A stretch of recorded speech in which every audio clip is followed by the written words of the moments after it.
आज हम तीन वर्ड्स को देखेंगे। यूजुअली हम इसे इंटरचेंजेबली यूज़ कर लेते हैं या फिर कुछ बोलना चाहते हैं but use a different term, और हमें ये नहीं पता कि एग्जैक्टली इनका डिफरेंस क्या है, हम भूल जाते हैं क्योंकि इतने सेम कॉन्टेक्स्ट में ये तीनों वर्ड्स यूज़ होते हैं। So first we have with us intercropping, then mixed cropping and mixed farming. तो शुरू करते हैं इस वाले से, mixed cropping.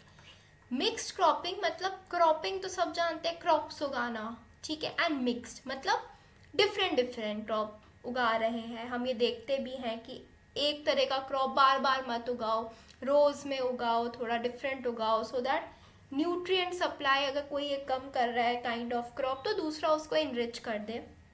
So we hear such kind of stuff. अब now let's see, let's deep dive into the topic. So mixed cropping is cultivating, so I am writing definition for mixed cropping with this green color. So it is cultivating two or more, ठीक है, दो से ज़्यादा, two or more crops on the same field, ठीक है, ये important है। Eight, अब ये भी इंपॉर्टेंट है, एट सेम टाइम, तो सेम फील्ड पे सेम टाइम पे टू और more crops.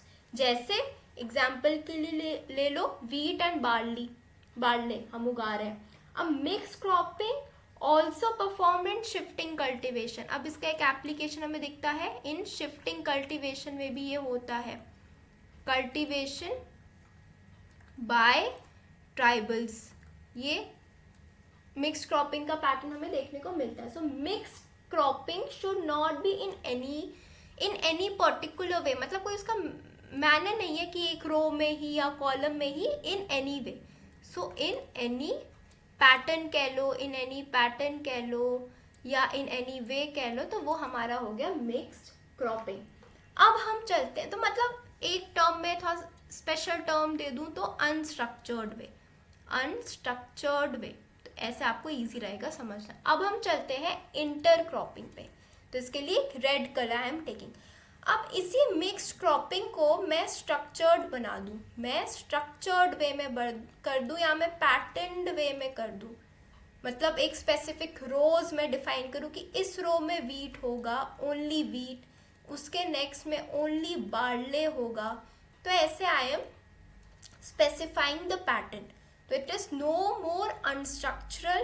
So this structured mixed cropping is intercropping. So if I write कि separate rows for different crops and proper spacing between two plants. तो एक ये दो रो different और प्रॉपर स्पेसिंग, और स्पेसिंग भी इसकी स्पेसिफाइड हो, तो मतलब बड़ा ही प्लान्ड तरीका है इन इंटरक्रॉपिंग। अब देखो इसमें एक छोटा ट्विस्ट है, मैंने यहाँ मेंशन किया शिफ्टिंग कल्टीवेशन बाय ट्राइबल्स। तो ट्राइबल्स अपने सेल्फ कंजम्पशन के लिए कर रहे हैं, उनकी छोटी पॉपुलेशन है, तो वो मिक्स क्रॉपिंग कर सकते हैं, उनको अनस्ट्रक्चर्ड वे में कर लेंगे क्योंकि उन्हें कमर्शियल स्केल अप नहीं करना है। बट जो इंटर क्रॉपिंग है वो हमारे बड़े बड़े फार्मर्स साइंटिफिक वे में जब करेंगे, ये कमर्शियल स्केल में हमें पैटर्न वे में करना पड़ता है कि प्रॉपर क्रॉप्स उगे, क्रॉप फेलियर ना हो, सबको न्यूट्रिएंट्स मिले। तो यहाँ एक पॉइंट हो गया। अब आते हैं हमारा थर्ड टर्म जो बचा हुआ है, इसे पर्पल कलर से, मिक्स्ड फार्मिंग। अब ये इन दोनों से थोड़ा अलग है। कैसे अलग है? Mixed farming is the cultivation of crops. एक तो कल्टिवेशन ऑफ क्रॉप्स है, कल्टिवेशन ऑफ क्रॉप्स है, इसे बीच कहाँ, हाँ ये कल्टिवेशन ऑफ क्रॉप्स है, and also rearing of animals. तो इसमें हम एनिमल्स का भी डोमेस्टिकेशन देखते हैं। तो ये दोनों टर्म को मिला के इस mixed farming, I am saying here farm, वहाँ सिर्फ क्रॉपिंग था, यहाँ फार्म का पर्सपेक्टिव आ गया। अब रेयरिंग ऑफ एनिमल्स में स्पीकिंग की मिल्चिंग एनिमल्स भी हो सकते हैं एंड नॉन मिल्चिंग भी, वो कोई इसमें ऐसा डिफाइंड वो नहीं है, रिस्ट्रिक्शन एज सच नहीं है।